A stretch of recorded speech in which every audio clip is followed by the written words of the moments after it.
Hello दोस्तों, आज की वीडियो में हम बनाने वाले हैं चुनाव के लिए एक पोस्टर जो कि MS वर्ड में बनाने वाले हैं। किस तरह से बनता है उसके लिए चलिए चलते हैं। सबसे पहले हम चलेंगे पेज लेआउट में।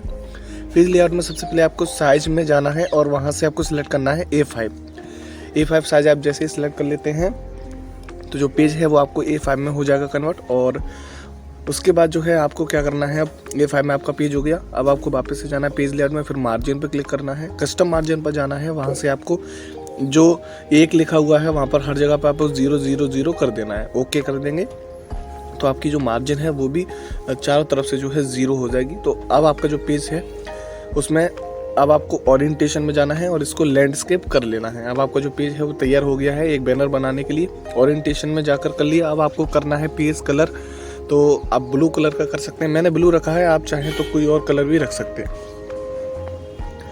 ब्लू कलर का रखने के बाद आपको क्या करना है, इसमें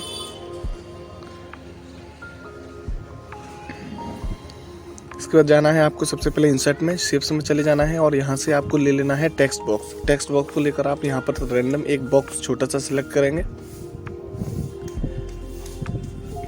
छोटा सा बॉक्स सिलेक्ट करने के बाद आपको यहाँ पर एक इमेज जो है वो पेस्ट कर लेनी है, किसी की भी। आप चाहें तो इमेज कर सकते हैं। मैंने यहाँ पर जो है इमेज सिलेक्ट कर ली है और उसके बाद यहाँ पर इसकी नो शेप और नो आउटलाइन, ये आपको बहुत ध्यान में रखते हुए हर इमेज का यही सेटअप करना है। नो इमेज मतलब नो आउटलाइन और नो शेप। ये सब हो जाने के बाद ऐसे ही कुछ 2-3 या 3-4 इमेज जो है वो आपको ऐसे ही रैंडम लगा लेनी है ऊपर। जैसे मैं यहाँ पर जो है अब इमेज को लगा लेता हूँ। जैसे ही मैंने यहाँ पर 4 इमेज लगा ली, फिर आपको जाना है वापस से इंसर्ट में। इंसर्ट में आपको जाना है टेक्स्ट बॉक्स में। वहाँ से आपको एक रैंडम जो है बॉक्स सेलेक्ट करना है यहाँ पर, और यहाँ पर जो है मायावती जी की जो फोटो है वो आपको ऐड कर लेनी है। ऐड करने के बाद आपको जाना है शिफ्ट फिल में, यहाँ पर नो फिल, आउटलाइन में नो आउटलाइन। ये चीज़ें आपको बहुत करना ज़रूरी है ताकि जो फोटो है वो रियलिस्टिक लगे।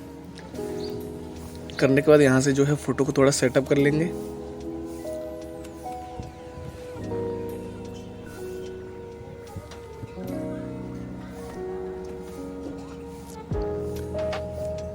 फोटो सेटअप हो चुका है और अब जो है सेटअप करने के बाद आप देख सकते हैं कुछ हद तक जो है फोटो इस तरह से आपको दिखाई देगा। ये सब करने के बाद आपको जाना है वापस से अपने पेज इंसर्ट में। पेज इंसर्ट में जाने के बाद आपको जाना है शेप्स में। यहाँ से फिर से आपको टेक्स्ट बॉक्स सिलेक्ट करना है और एक बॉक्स और आपको जो है रैंडम यहाँ पर सिलेक्ट करना है। और यहाँ पर जो है आप जैसे ही सिलेक्ट कर लेंगे तो एक प्रत्याशी का जो फोटो है वो आपको लगा देना है, जो चुनाव लड़ रहा हो किसी का भी। यहाँ पर जो है आप लगाकर दोनों फोटोज़ को अच्छे से सिलेक्ट करके साइज वगैरह जो है आप मेंटेन कर लेना और अच्छे से इसको जो है सेट कर लेना।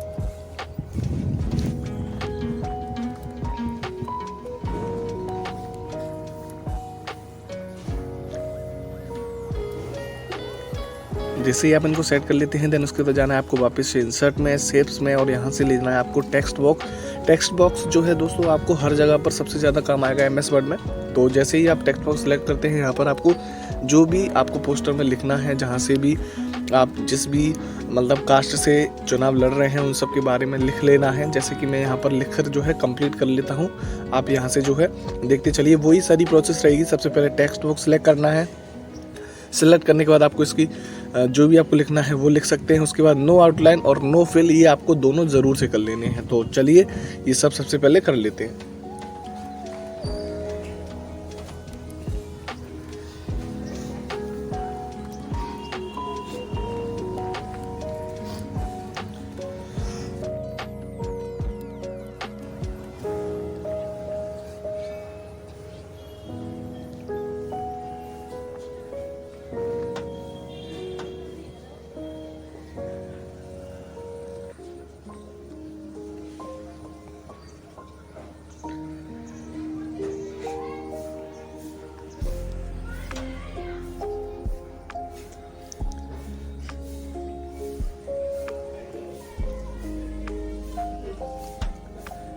वही सारी चीज़ें करनी है जो हम करते आ रहे हैं। सबसे पहले टेक्स्ट बॉक्स को सिलेक्ट करना है, फिर उसके बाद नो आउटलाइंस और नो शेप, ये नो फिल दोनों ही कर देने हैं। और उसके बाद जो है आपको जो भी टेक्स्ट है वो लिख देना है ताकि जो फोटो है वो आपको रियलिस्टिक लगे, कोई भी ऐसा उसमें दिक्कत ना हो।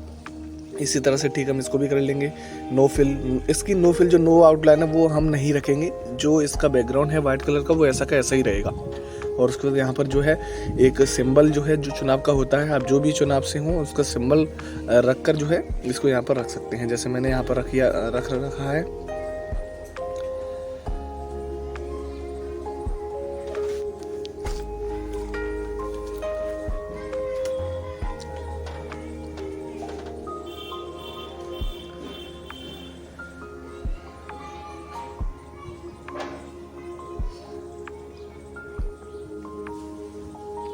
सिंबल रखने के बाद जो है हमारा पोस्टर काफ़ी हद तक का जो है कंप्लीट हो गया है, लेकिन अभी कुछ और भी रह गया है इसमें, तो सारी चीज़ें कर लेते हैं।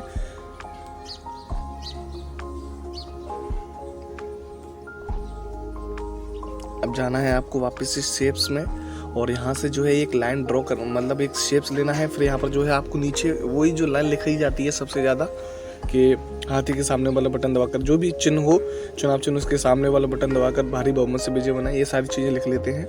और लिखने के बाद जो है इसको थोड़ा सेटअप करके इसको भी हम जो है नो फिल और नो आउटलाइन कर देंगे। ये चीज़ आपको बहुत ज़रूरी है करने के लिए MS वर्ड में, नो फिल और नो आउटलाइन। जब भी आप टेक्स्ट बॉक्स को सिलेक्ट करते हैं तो, और अगर आप रखना चाहते हैं तो, जैसे मैंने यहाँ पर वापस से करा है, लेकिन अब मैं जो है इसका नो फिल और नो आउटलाइन नहीं करूँगा, क्योंकि मुझे जो बैकग्राउंड है वाइट कलर का वो चाहिए, इसलिए मैं इसको ऐसा ही रहने दूंगा। और साइज को कर देते हैं फ़ॉन्ट वाले को थोड़ा बड़ा करने के बाद इसका जो पीछे का जो वाइट कलर का जो पट्टी है वो हमने कर दी है रेड कलर की, और उसके बाद जो इसका फ़ॉन्ट कलर है वो हमने कर दिया है वाइट, ताकि जो फ़ॉन्ट है वो अच्छे से दिखे। इतना सब करने के बाद अब ये जो फ़ोटो हमने इंसर्ट की है इनको थोड़ा अच्छे से लगा लेंगे, ताकि ये जो फ़ोटो है वो अलग से इस बैनर में लगी हुई ना दिखे। जैसे कि मैंने इसको यहाँ पर सेट कर दिया है, और मायावती की जो फ़ोटो है उसको भी हम अच्छे से थोड़ा यहाँ पर सेट कर लेंगे।